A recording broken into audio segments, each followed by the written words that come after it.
और इतना ही नहीं, हर परिवार की अर्थव्यवस्था में एक बहुत महत्वपूर्ण होता है। अब तक जो मुझे जानकारी दी गई है उस हिसाब से पिछले 10 वर्ष में जो पानी का भंडार हुआ है इस बार, वो करीब करीब 3 गुना हुआ।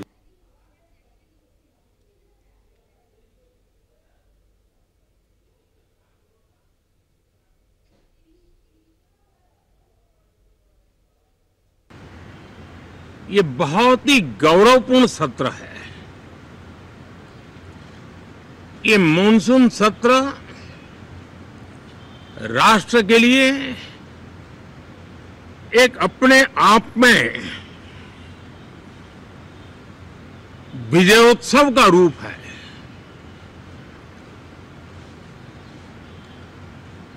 और जब मैं कहता हूं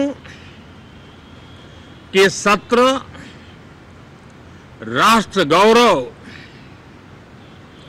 और विजयोत्सव का सत्र है, तो सबसे पहले तो मैं पहली बार इंटरनेशनल स्पेस स्टेशन पर भारत का तिरंगा झंडा वहां लहराना, यह हर देशवासी के लिए गौरव की पल है। देश में साइंस टेक्नोलॉजी के प्रति, इनोवेशन के प्रति नया उमंग और उत्साह भरने वाली ये सफल यात्रा रही है। और पूरे संसद, लोकसभा राज्यसभा दोनों सदन देशवासी जिस गौरव का अनुभव कर रहे हैं उसमें एक स्वर से जुड़ेंगे, एक स्वर से इसका यशगान होगा। जो भारत को अंतरिक्ष में नई ऊंचाइयां पर पहुंचाने वाले जो भावी कार्यक्रम हैं, उनके लिए भी प्रेरक बनेगा, प्रोत्साहक बनेगा। साथियों, ये मॉनसून सत्र एक विजयोत्सव है। पूरी दुनिया ने भारत की सैन्य शक्ति का, भारत के सैन्य के सामर्थ्य का रूप देखा है। ऑपरेशन सिंदूर में भारत की सेना ने जो लक्ष्य निर्धारित किया था 100% अचीव किया। आतंकियों के आकाओं के घर में जाकर के 22 मिनट के भीतर भीतर ऑपरेशन सिंदूर के तहत उसको जमींदोज कर दिया गया। और मैंने बिहार की एक कार्यक्रम में इसकी घोषणा की थी। जो हमारी सैन्य शक्ति ने बहुत ही कम समय में सिद्ध करके दिखा दिया। और इसमें मेड इन इंडिया सैन्य शक्ति का ये नया स्वरूप, इस पर भी दुनिया बहुत आकर्षित हुई है।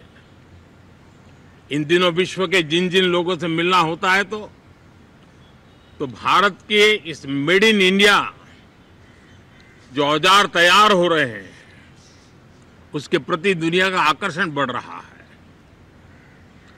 मुझे विश्वास है कि जब सदन इस विजयोत्सव को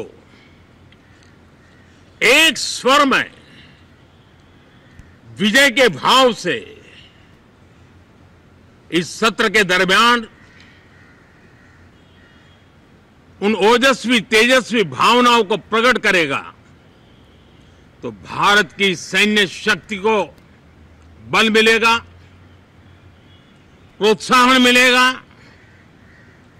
देशवासियों को प्रेरणा मिलेगी और सैन्य क्षेत्र में जो रिसर्च, इनोवेशन और मैन्युफैक्चरिंग हो रहे हैं, made in India defence equipment बन रहे हैं, उसको भी एक बल मिलेगा और जो भारत के नौजवानों के लिए नए रोजगार के अवसर पैदा करेगा। साथियों, ये दशक हम एक प्रकार से देख सकते हैं कि शांति और प्रगति कंधे से कंधा मिलाकर के कदम कदम पर प्रगति के एहसास करते रहे हैं। देश कई प्रकार की हिंसक वारदातों का शिकार रहा है, लंबे अरसे तक शिकार रहा है। देश आजाद हुआ तब से ये समस्या को हम झेल रहे हैं, चाहे आतंकवाद हो, नक्सलवाद हो। कोई प्रारंभ में शुरू हुआ होगा, कोई बाद में शुरू हुआ होगा, लेकिन आज नक्सलवाद का, माओवाद का दायरा बहुत तेजी से सिकुड़ रहा है। माओवाद को, नक्सलवाद को जड़ से उखाड़ने के संकल्प के साथ देश के सुरक्षा बल एक नए आत्मविश्वास से, तेज गति से सफलता की ओर कदम रख रहे हैं।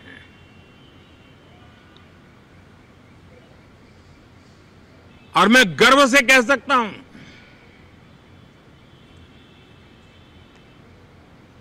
देश में सैकड़ों जिले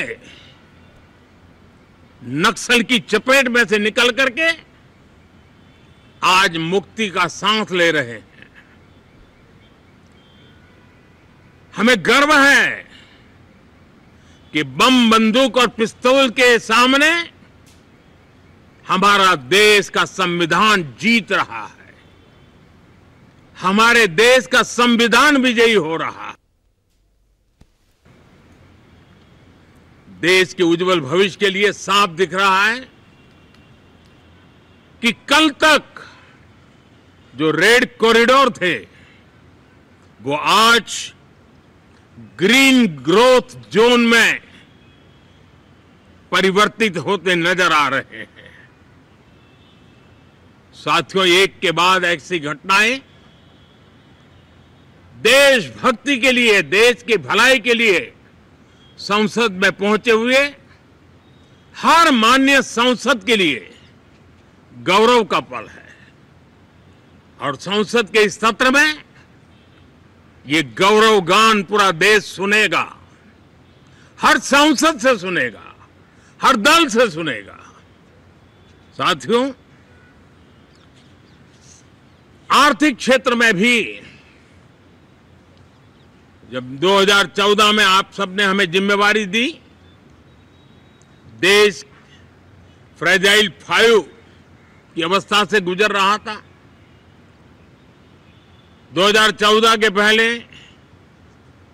वैश्विक अर्थव्यवस्था में हम 10वें नंबर पर थे और आज भारत तेज गति से दुनिया की तीसरे नंबर की अर्थव्यवस्था बनने की दिशा में आगे बढ़ रहा है, दरवाजे पर दस्तक दे रहा है। इन दिनों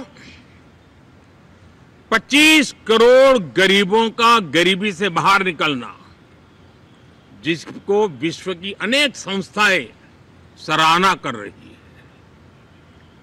देश में एक जमाना था 2014 के पहले जब महंगाई का दर, इन्फ्लेशन रेट डबल डिजिट में हुआ करता था। आज 2% के आसपास आकर के देश के सामान्य मानव के जीवन में राहत बन गया है, सुविधा बन गया है। लो इन्फ्लेशन के सामने हाई ग्रोथ एक अच्छे विकास यात्रा की दिशा है।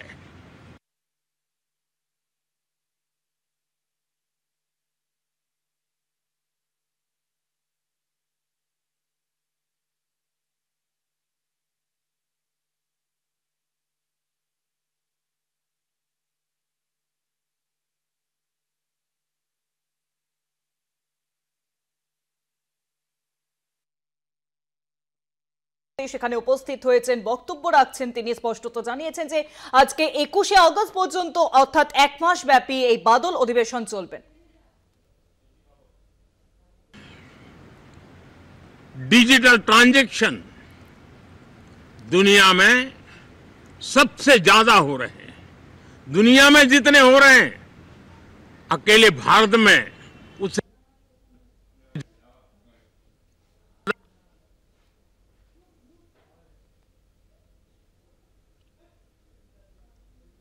नरेंद्र मोदी प्रधानमंत्री তিনি জানিয়েছেন বিশ্বকে আজ एक वैश्विक समागम था और उसमें भारत ने बहुत बड़ी ऊंचाई प्राप्त की है।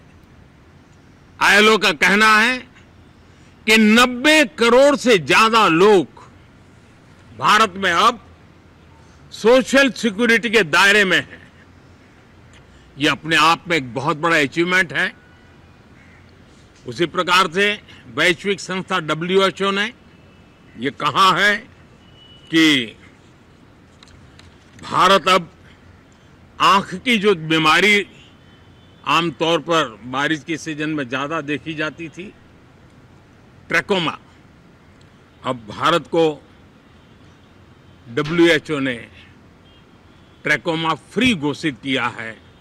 तो आरोग्य के क्षेत्र में भी ये अपने आप में एक महत्वपूर्ण भारत के लिए सिद्धि है। साथियों,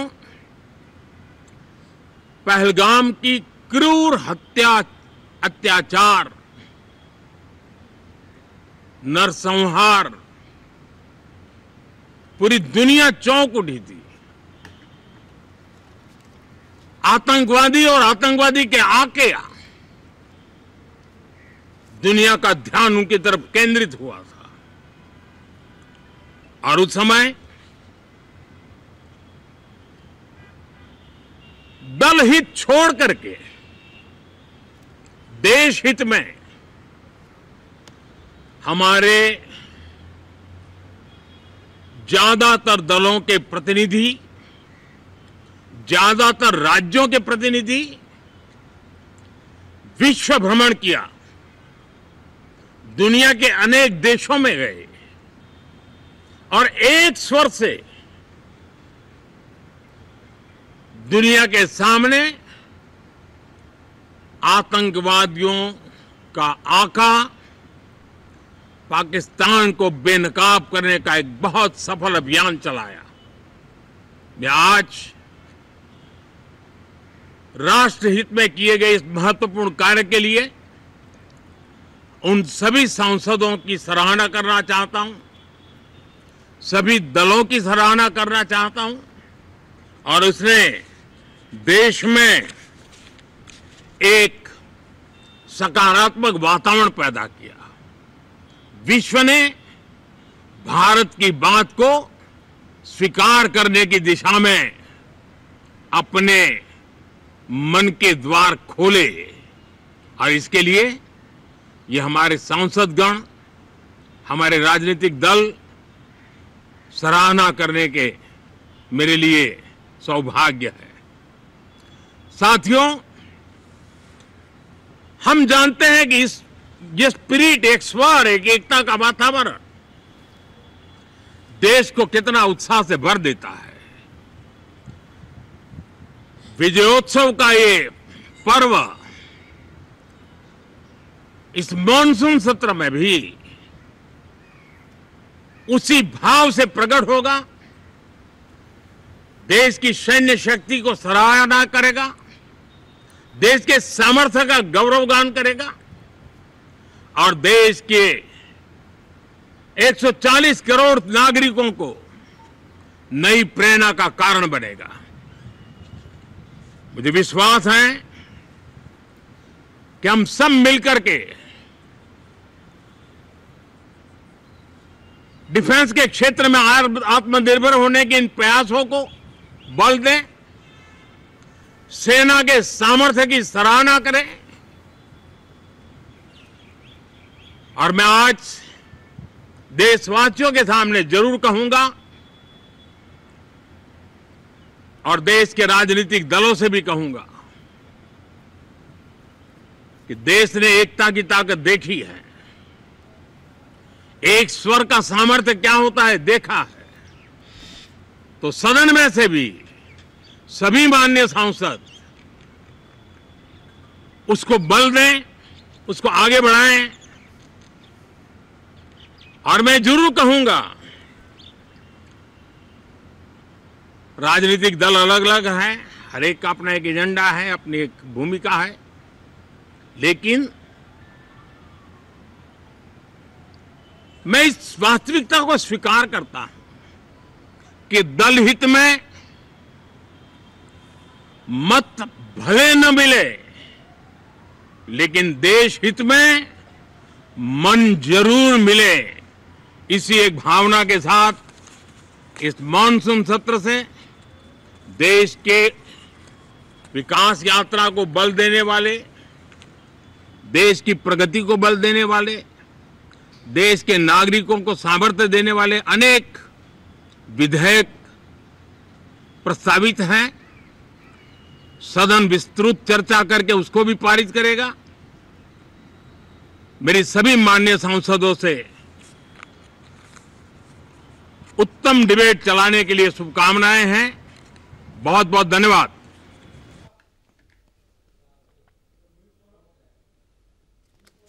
সংসদে বাদল অধিবেশন আজ থেকে শুরু হলো, চলবে এক মাস, অর্থাৎ 21শে জুলাই থেকে শুরু হয়েছে, চলবে 21শে আগস্ট পর্যন্ত। এবং প্রধানমন্ত্রী নরেন্দ্র মোদী সেখানে উপস্থিত হন। তিনি ঠিক কি বার্তা দিয়েছেন আপনাদের সামনে তুলে ধরলাম তা। 25 কোটি মানুষ দারিদ্র্য সীমা অতিক্রম করেছেন ভারতে এবং স্পষ্টত আজকে জানালেন প্রধানমন্ত্রী নরেন্দ্র মোদী। ভারতের প্রতিনিধিরা পাকিস্তানের মুখোশ খুলে দিয়েছে। অপারেশন সিঁদুর নিয়ে সরব হলেন আবারও সংসদ থেকে প্রধানমন্ত্রী নরেন্দ্র মোদী। বিশ্বের তৃতীয় বৃহত্তম অর্থনীতির পথে ভারত, জানিয়ে দিয়েছেন প্রধানমন্ত্রী।